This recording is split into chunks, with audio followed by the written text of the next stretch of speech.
All right. These are the solutions for MC May 2017. All right. Question one.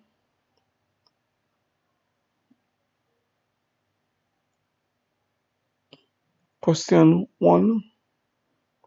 Question one says -3 square plus -2 square. -3 square is -3 times -3. A negative times a negative is a positive. So that is 3 threes 9 plus -2 times -2. -2 square means -2 times -2. A negative times a negative is a positive. 2 twos 4. 9 plus 4 is 13. So the answer there is C. Question 2. Question 2 says, what number, when added to 1 and 1/3, gives you 2? All right. Well, by inspection, just by looking at that, you know the answer is 2/3. But if in case you don't know, they're asking you which number, when added to 1 and 1/3, gives the answer 2. As I said, the answer is 2/3, which is B. But here's how you would work it out. So x, which is this number that I want to find, would be equal to 2 minus 1 and 1/3. All right. So 2 minus 1 and 1/3. That would be x would be equal to 2 minus 4 over 3. Put this over 1. The LCM is 3. 1 into 3 is 3. 3 twos are 6. 3 into 3 is 1. 1 times 4 is 4. So the number you're looking for is 2 over 3. 2/3. So the answer there is B. Question 3 says, Anne and Betty share a sum of money in the ratio 2 to 3. All right. So who shared this money? The money was shared between Anne and Betty in the ratio 2 to 3. All right. If Anne received $60,000 less than Betty, Anne received $60,000 less than Betty. What is the total amount of money that was shared?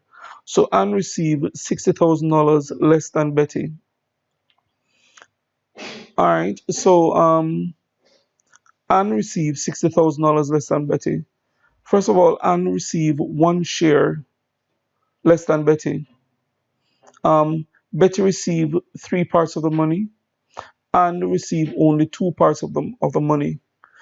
So the difference between the amount of money Anne received and the amount of money Betty received, the difference is one part.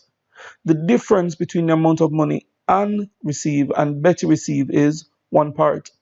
But Betty received $60,000 more than Anne, so it means that the $60,000 one part of the money is equal to $60. I don't know, I think in big money, it's not 60,000, it's 60. Now, the sum of money, which is a total of five parts, is 5 times 60. The sum of money is D, $300.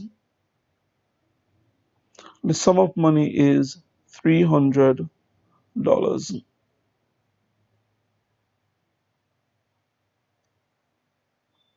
All right, question 4. Question 4 says, if 235 multiplied by 48.7, so 235 multiplied by 48.7, the answer is 11,444.5. Then 23.5 times 0.487 would be equal to. All right, in the first place, I mean, I would not perform this multiplication. It would take too much time. You understand? So the best way to do is just use your number sense. The best approach is to use your number sense to come up with the answer. And so what I would do is I would say 0.487 is approximately 0.5. 0.5 is a half. A half of 23, a half of 23 is 11.5. So my answer should be 11 point something. And the only answer that fit that description is A. The answer is 11.44 4 5. The answer is A. So that's one way you can look at it. Personally, I don't think the examiner expects you to multiply this out. He's expecting you to use your number sense, your understanding of numbers, in order to come up with a solution. Another way to look at it is to say that, well, fine, the number of decimal points before you multiply must be equal to the number of decimal points in the answer. So before you multiply, you get a total of what? 1, 2, 3, 4 decimal places. So there must be a total of 1, 2, 3, 4 decimal places in the answer. So another way of looking at it, the answer is A. All right, question 5. Question 5 says, a test was marked out of 80. A boy scored 60% on the test. How many marks did he score? All right, so the guy scored 60% on a test marked out of 80. So his score on the test would be equal to 60% of the 80. 60% is 60 over 100 times 80. 0 cancel 0, 0 cancel 0. So this is 4 times 8. The answer is 48. The guy's score on the test was 48 out of 80. The answer is B. All right, question 6.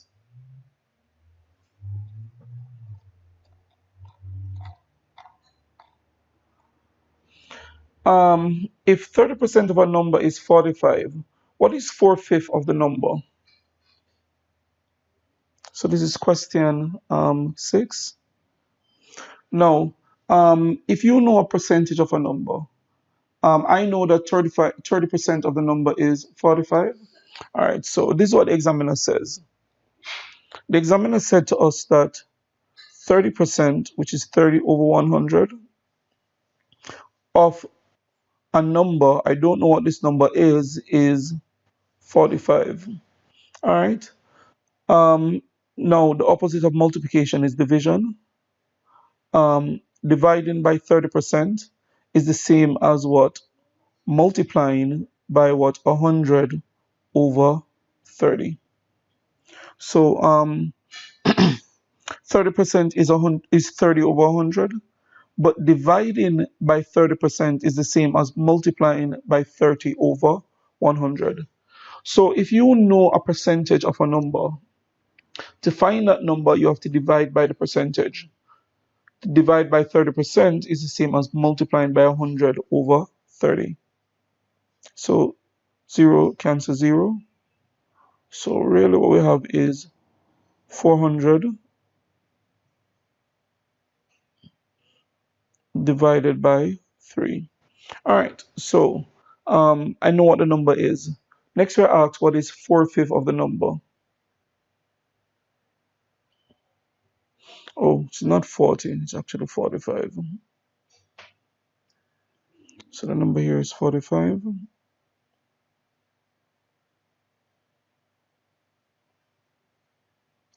And the number here is 45. All right, so 0 cancels 0.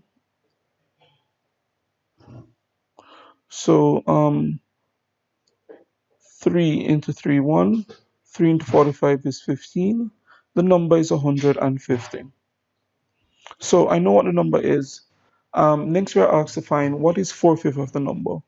So 4/5 of 150, all right, the 4/5 of the number would be 120. 5 into 150 is 30. 30 times 4 is 120. The answer is B.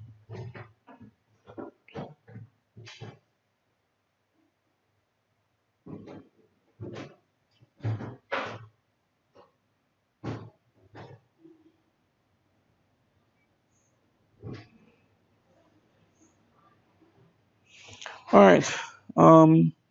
Question number 7.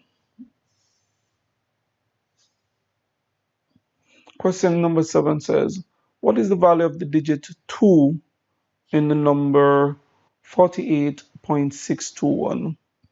This is 48.621. You want to know what is the value of the digit 2? Well, the first digit is 10th. The first digit after the decimal point, the place value is 10th. The second digit, the place value is 100th.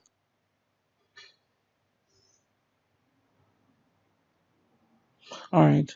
So the value of that 2 is 2 over 100. All right. So the answer there is A. Question 8. It says the highest common factor of 12, 15, and 60. The HCF of 12, 15, and 60. All right. So what you want is the highest number that can go into 12, 15, and 60 without leaving a remainder. You have to find the HCF, which stands for highest common factor. The highest common factor of 12, 15, and 50. You want to know the largest number that can go into 12, 15, and 60 without leaving a remainder. All right, and the only answer there that fits it is B. The answer is 3. The HCF is 3. All right, not 33. The HCF is 3. All right. So the way you obtain this answer is actually by elimination. 1 is a factor of every number. 12 can't go into what? 15. 60 cannot go into either 12 or what? 15. So the only logical answer there is 3. Question 9.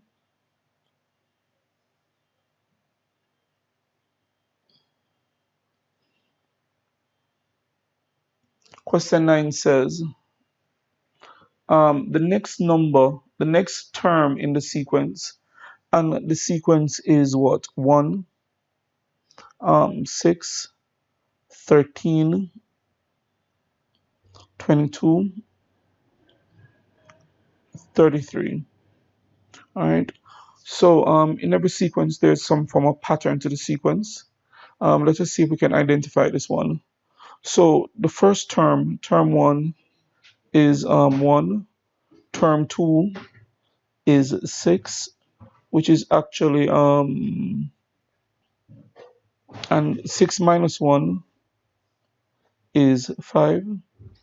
The third term is 13. No, 13 minus 6 is 7. Term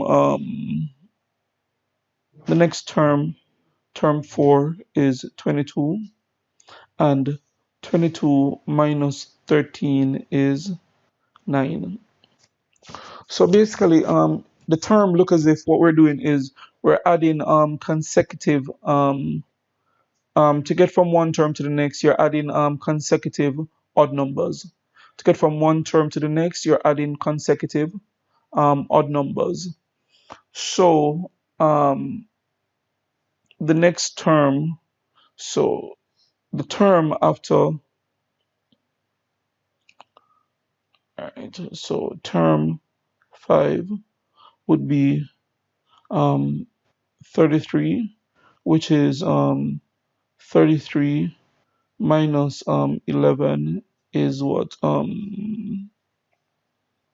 Sorry, 33 minus 22 is equal to 11. So as I said, we're adding consecutive odd numbers.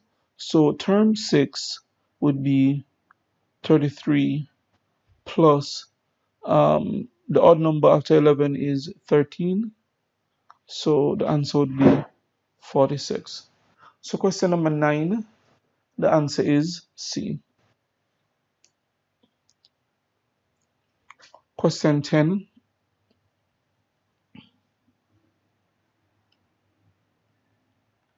All right, it says by distributive law, 49 times,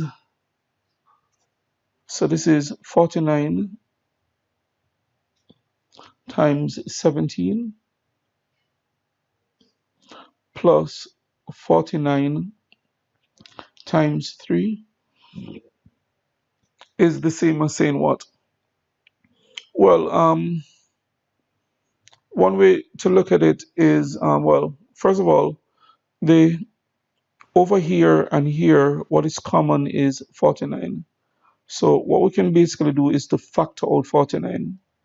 So if I factor out 49 over here, 49 goes into this 17 times. If I divide 49 times 17 by 49, I'm going to get 17.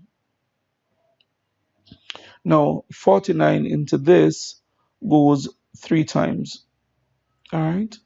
So what I really have is 49 times 20. So this is 49 times 20. And the answer there is D. That's question 11.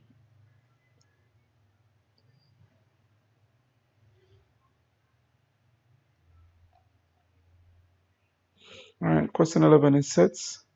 We're told that P is the set 2, 3, 5, 7. All right, and that looks like the set of prime numbers less than 10. Q is the set 2, 3, and 6. And S is the set 2, 4, and 5. Here's what we're asked to find. We're asked to find what is P intersect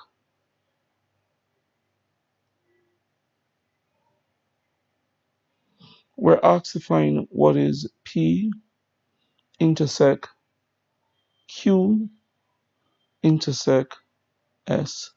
Now, when someone asks you for P intersect Q intersect X, they're asking you to look at P, Q, and S and identify all the elements which are common. And if you look carefully, you see that the only element that is common is 2. If you look carefully, you see that the only element that is common to all three is 2. So P intersect Q intersect S is actually just what? The set 2. The answer is A. So when someone asks you for When someone asks you for the intersect of two sets, what they're asking you for is, if someone asks you for the intersect of two sets, what they're asking you for is to identify all the elements which are common to the two sets. All right? And the only element that was common to the two sets is the three sets is 2. All right. Question 12. All right. So item 12 actually refers to this diagram. Question 12. We have a diagram that looks something like this. All right. Inside of it, we have the set P and we have the set Q. All right. Let's see if we can sort of make this look better. If it works, it works. If it doesn't, we can go back to what we're doing. All right. Sort of look a little bit better. All right. So this is the set P. This is the set Q, and the rectangle represents the universal set. All right. Now let's have a look. Part of the universal set is shaded.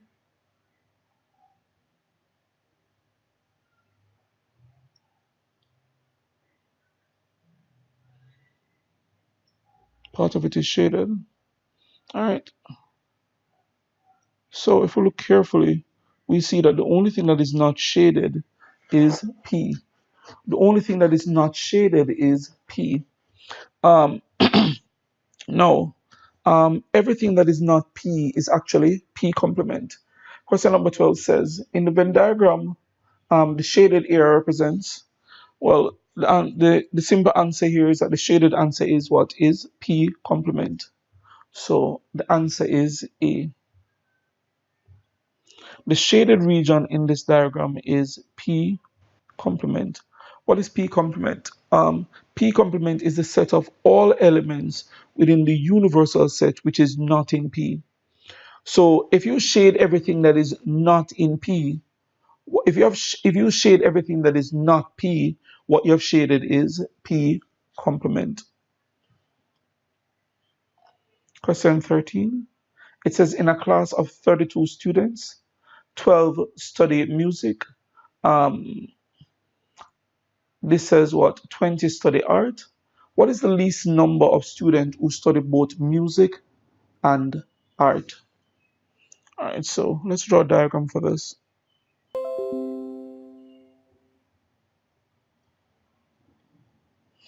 All right, so there's a class. Let's draw a diagram. And in this class, people are studying music and they're studying art. All right, let's tidy up all of this.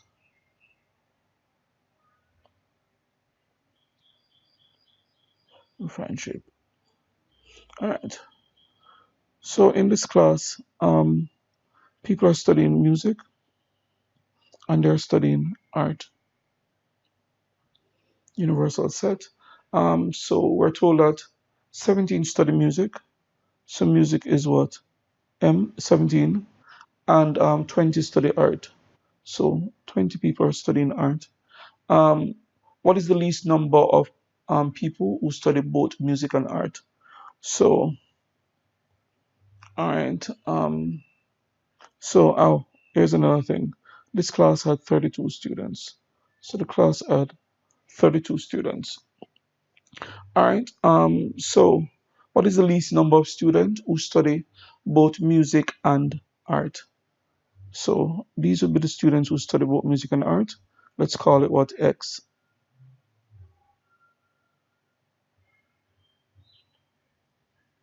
All right. So X, students who study both music and art. Over here would be 17 minus X. And over here would be 20 minus X. All right. Now assuming that out here so is what? 0. Or out here now, we don't know, we don't have any information as to what is out here. Let's remove that 0. We don't want it. So we don't have any information as to whatever is out here. So it means therefore that everybody on the inside here, everybody in what M union A, the entire thing here, so is either 32 or less than 32. So the entire thing here, which is what, 17 minus x plus 20 minus x is less than or equal to 32. Why? Because we did not receive any information in here.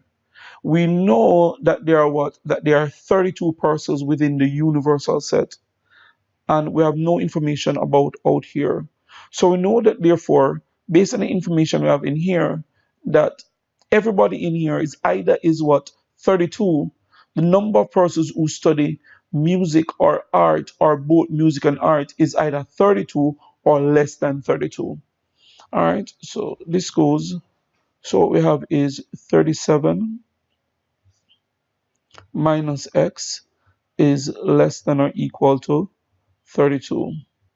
So 37, sorry, let's go, minus x is less than or equal to 32 minus 37. So x would be greater than or equal to minus 5 divided by minus 1. All right, let's just spell this out a little. All right, so this would be minus x is less than or equal to minus 5. Now, to solve this, we have to divide both sides of the inequality by minus 1. If you divide an inequality, the entire inequality, by a negative number, you must change the inequality sign. So this is minus x divided by minus 1 is greater than or equal to minus 5 over minus 1. Therefore, x is greater than or equal to 5. All right. So the answer here for question number 12, the answer for question number 12 or question number 13. So this is question 13. And the answer for question number 13 is B. The least number of students who study both music and art is 5. All right. Question number 14. It says P are the factors of 6, Q are the factors of 4. So this is P and this is Q. So P are the factors of 6,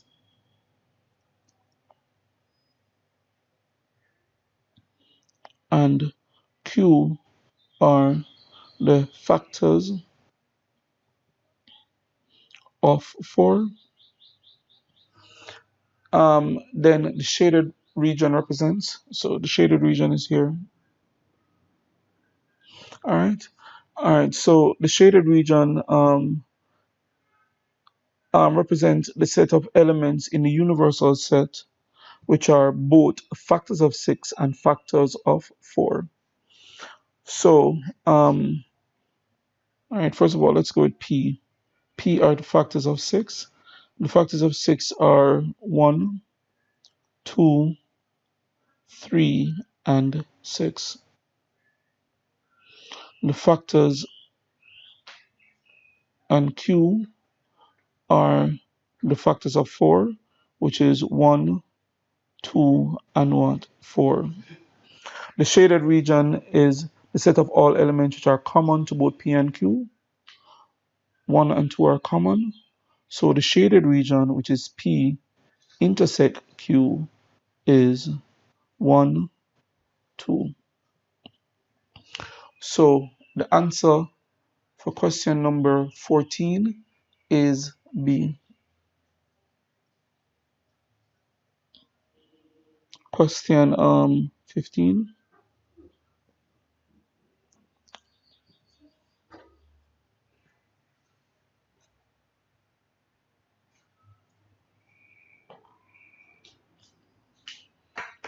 Question 15 says, a dress costs $80 is being sold at a discount of 10%. The amount of the discount is, well, that's simple. So in question 15, the marked price is 180. Now the discount is 10% of the mark price, which is 10% of 180. So that's 10 over 100 times 180. The discount is $18. All right, so the answer there is C. Question 16.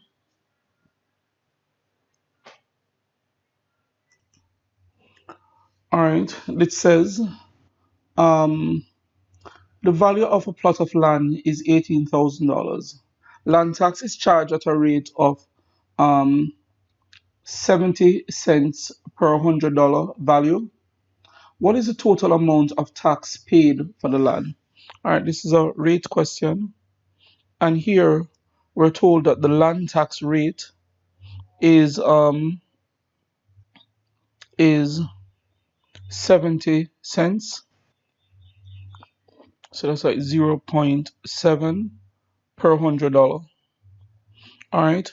To find the value of the land tax, what you're going to do is that you're going to multiply the rate by the value. So the rate is 0.7 per 100 multiplied by the value of the land, which is 18,000.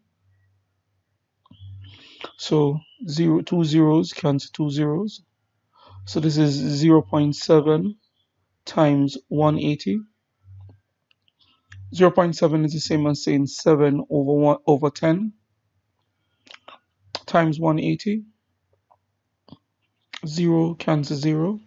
So what we have is 18 times 7. So this is 6 carry 5. The answer is $126. All right, so the value of the land tax is $126. The answer there is B. All right, question 17. It says, at the end of any year, a car is worth 5% less than what it was worth at the beginning of the year. If a car is worth 9,500 in December 2016, what is the value in January? What is then its value in January 2016 was, well, all right. So initially what they gave us is the value at the end of the year, and the value at the end of the year is 9,500. Now, since the car loses 5% of its value during the course of the year, it means that the value at the end of the year would be 95% of what the thing would have what the value was at the start of the year. So if I let the value at the start of the year, so in a sense, it means therefore that the 95% of the value at the start of the year is the 9,500. So let's just think about it again. We're given the value at the end of the year, that is in December 2016, and the value is 9,500. And we're asked what was the value at the start of the year. We're told that the car loses 5% of its value during the year. So it means therefore that the value of the end of the year would have been 95% of the value at the start of the year. So x, the opposite of multiplication is division, would be equal to 9500 divided by 95%. This is 9500 multiplied by 100 over 95. Alright? So dividing by a percentage is the same as multiplying by the reciprocal of the percentage. So 95 goes into this 100 times. 100 times 100, the answer is 10,000. Alright, so the answer for question number 17, the answer is B. Question 18.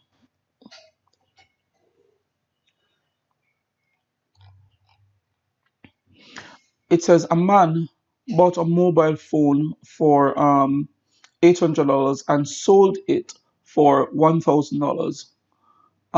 What was his profit as a percentage of the cost price?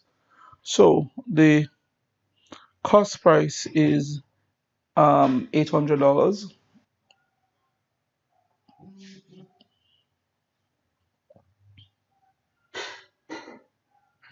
and the selling price is $1,000. So the profit would therefore be equal to $200. So it's 1,000 minus 800. The profit would be $200. Now, the percentage profit, which is the profit expressed as a percentage of the mark price. So it's going to be the profit, which is $200,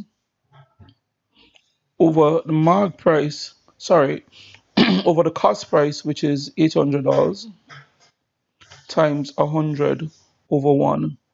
All right, we're asked to find the percentage profit, which is the profit expressed as a percentage of the cost price.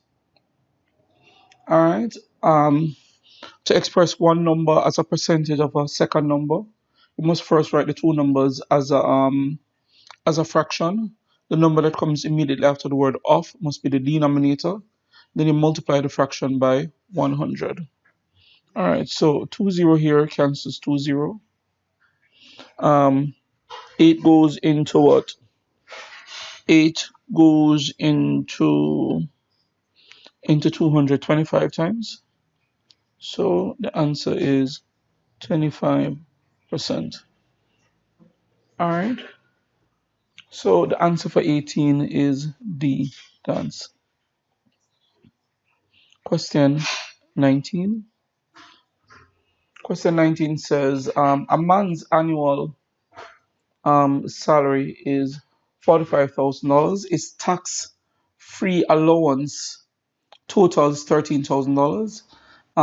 He pays tax of 35% of his taxable income. The tax payable is, all right. So in question number 19, we have the man's gross income.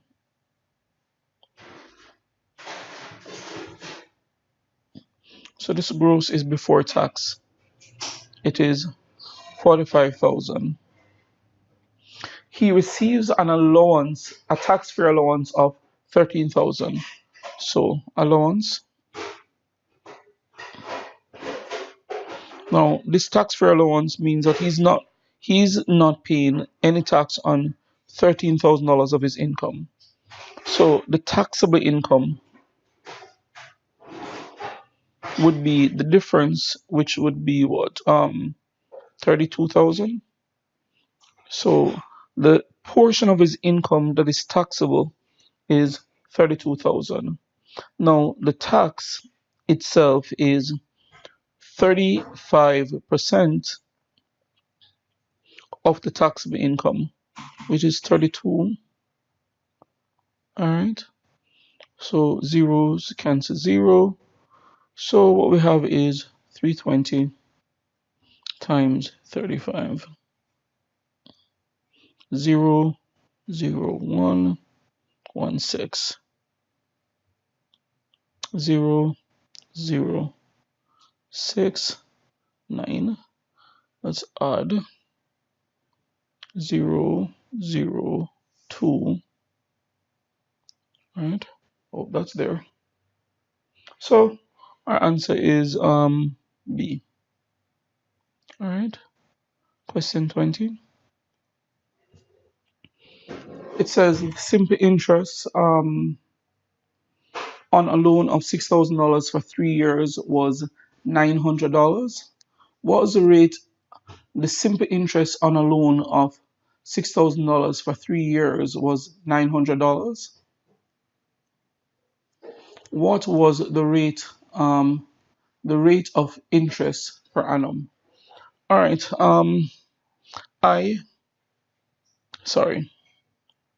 I is equal to PRT over 100. Rate is equal to minus rate is equal to 100 I over PT. So it's 100 times I, the interest, so the simple interest on $6,000 for 3 years was $900. So I is 900 and the principal is 6,000. So any amount of money you're earning interest on, that is your principal, and the time is 3 years. So 20, 20, 10, 10. So this is what this is 3 into that goes 3 into 90 goes 30 times 6 into 90. R is 5%. So 6 into 30 is 5%. R is 5%. The answer is C. All right. So for the simple interest formula, it's I is equal to PRT over 100. If you want to find anything else, which would be the principal rate or the time, it should be 100 times I over the product of the other two letters. So rate would be 100 times I over the product of the other two letters, which would be what? Principal and time. All right. Question number 21. A television set costs $350. Cash. When bought on hire purchase, a deposit of $35 is required, followed by 12 monthly payments of $30 each. How much is saved by buying cash? All right. So this is question 21, and what we're told is that the cash price is $350. Now, under hire purchase, the price is first you make a deposit of $35, followed by 12 monthly payments of $30. All right, so 12. So first, as I said, plus 12 multiplied payments of $30. If you pay $30 every month for 12 months, you pay a total of 12 times 30. This would be 35 plus 360.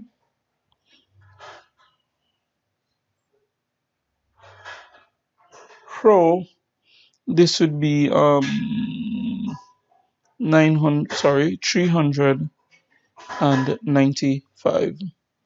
Difference, which is the amount you would save if you buy cash, would be 395 minus 350. The difference is $45. So if the person opted to pay cash instead of buying on a hire purchase, the person would pay $45 less. Question 22.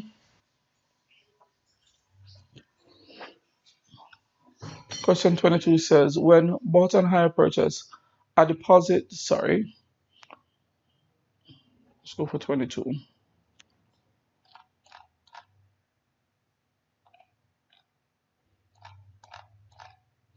All right, it says, how much does a customer pay for an article marked at $50 if a sales tax of 6% is charged? All right, so first of all, what we want is the mark price is $50. The tax is 6% of the $50. So this into this is 1, this into this is 2. 2 into 6 is 3. So the tax is $3. So the total the person would pay would be the tax plus the price of the item. So it says how much is the customer pays. So the customer pays 50 plus 3. The customer pays a total of $53. All right. So the answer there is C. All right. Question 23. All right. This looks like we're about to start algebra. It says 7 times the product of two numbers A and B may be written as, so that's 7 times the product of two numbers A and B. All right. So in a sense, there's nothing to do here except note that the product of A and B is AB and 7 times that. So the answer is simply just what? A. The product of 7 times the product of two numbers A and B would be, the product of two numbers A and B would be AB, and 7 times that would be 7AB. All right. Number 24. Number 24 says if x is an integer that satisfies the inequality, we have what 2x less x is less than or equal to 6 at the same time. So 2x is less than or equal to 6, and 2x is greater than what? 4. So what to do here is just to divide. To find out what x is, I need just x in the middle. So let's just divide the entire inequality by 2. So what I get is x is less than or equal to 3, but greater than 2. All right, all I did was simply divide. So x is less than or equal to 3, but greater than 2. The simple answer there is A. And all I did was to divide the entire inequality by 2. So I get x in the middle. All right, 25. 25 says the coefficient of x in the expansion. So question 25. All right, we're asked to expand x plus 3, x minus 1. All right, so x times x is x squared. X times minus 1 is minus x. 3 times x is 3x. A positive times a negative is a negative. 3 times 1 is 3. So what we have is x squared minus x plus 3x is positive 2x minus 3. The signs are different. You subtract but keep the sign of a larger number. So the coefficient of x is 2. Coefficient of x, simply the number in front of x, which is 2. So the answer for question number 25 is C.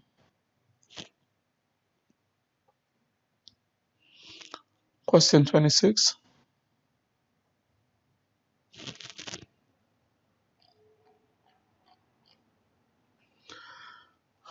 Question 26 says P is equal to M cube over 2 minus M. It says when M is minus 2, the value of P, when M is equal to minus 2, the value of P is, so when M is equal to minus 2, P would be equal to minus 2 cube over 2 minus 2.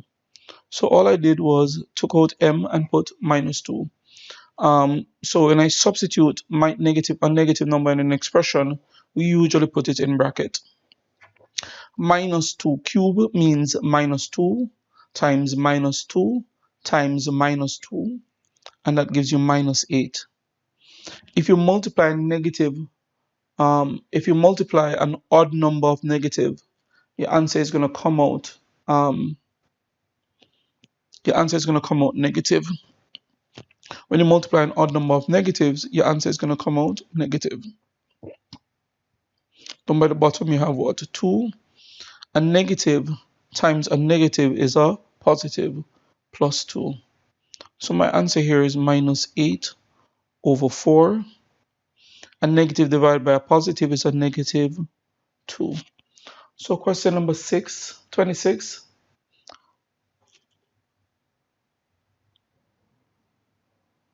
Question number, this is actually not number 26, it's actually number 27. All right, so let's fix it. Question number 27, the answer is A. All right,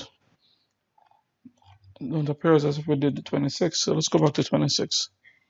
Question 26. All right, question 26 says 3x squared times 2x cubed. All right, this is going to be 3 2s, 6. So this is 6x2 plus what? 3. Law of indices. If you're multiplying and the bases are the same, you add the indices. So this is 6x to the 5th power. So the answer for question number 6 is B, balloon. All right, question 28.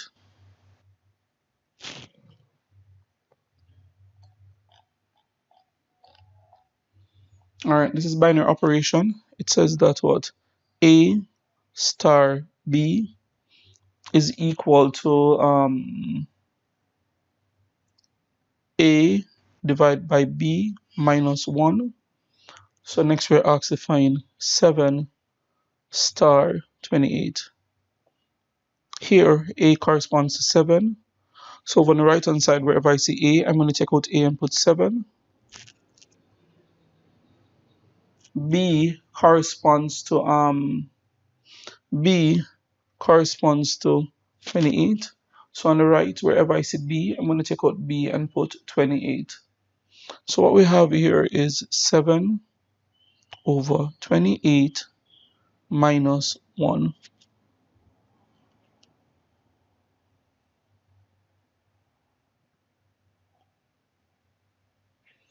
7 over 28 is 1 over 4 minus 1. All right, so a quarter minus 1 is minus 3 over 4. All right, minus 3 over 4. The answer is A. All right, nice little question. All you have to basically know that what minus 1 is actually the same as saying minus 4 over 4. So maybe we can try and spell it out a little.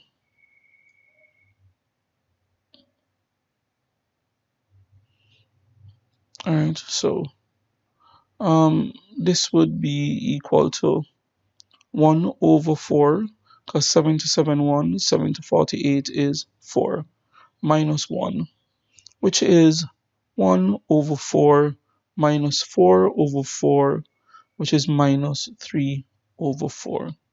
All right. Question 29. Question 29 says, if 5 into 2x minus 1 is equal to 35. All right. One way you could approach this is you could remove the brackets first by applying distributive law. So this is 10x minus 5. Distributive law, essentially whatever is inside the bracket is multiplied by what is immediately outside the bracket. All right, so this is 35. Let's get all x's on one side. So this is 10x is equal to 35 plus x plus 5. So all x is on one side, all numbers on the other. We have 10x is equal to 40. Then divide both sides by 10. We have x is equal to 4.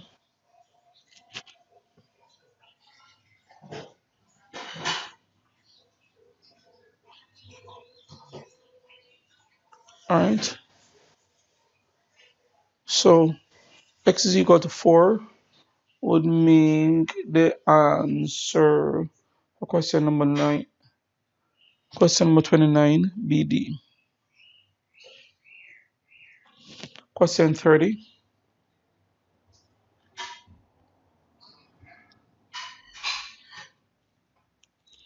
Question 30. It says John has X marble. So John. And John has X marbles. Max has twice as many marbles as John. So Max, he has twice as many. So Max has 2x. Max gives John 5 of his marbles. How many marbles does John now have? So Max loses 5, so that's minus 5, and John gains 5. So what John now has is x plus 5. The answer is A. All right, let's stop here and we'll pick it up next time.